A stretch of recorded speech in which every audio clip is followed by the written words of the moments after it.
आज सगळी कामं ही लवकर पटापट आवरून घेतली आणि सकाळ-सकाळी इथे मी आता देवाच्या पुढे रांगोळी काढत आहे. कारण 2-3 दिवस झाले तब्येत ठीक नव्हती माझी, त्याच्यामुळं काहीच होत नव्हतं व्यवस्थित करायला. तर आज पटकन सगळं काम आवरून इथे देवाची पूजा करून घेतली आणि घरातल्या गणपतीची आरती करून घेतली. कारण मला जायचं होतं एका ठिकाणी, तर ते तुम्हाला सांगते मी. तर इथे मी गेले होते पुण्यामध्ये दगडूशेठ गणपतीला. तर मी गेले 10-12 वर्ष झालं मी जाते दरवर्षी. म्हणजे इतर वेळेस तर जातोच, पण जेव्हा गणपती असतात 10 दिवसांचा गणपतीचा उत्सव असतो ना, तेव्हा इकडचं वातावरण म्हणजे खूपच छान असतं. तर मी खूप सकाळी लवकर गेले होते, त्याच्यामुळं गर्दी वगैरे काहीच नव्हतं. त्यामुळे छान दर्शन झालं माझं.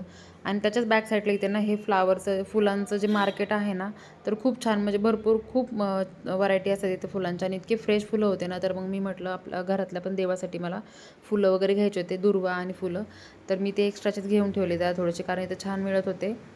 तर त्याच्यामुळे मी इथं दुर्वा फुलं हार करण्यासाठी एक हार पण घेतला आणि बाकीच्या गोष्टी इथे छान भेटत होत्या सगळं ते घेतलं आणि त्याच्यानंतर मग घरी आले. भेटूयात नेक्स्ट व्हिडिओमध्ये. बाय.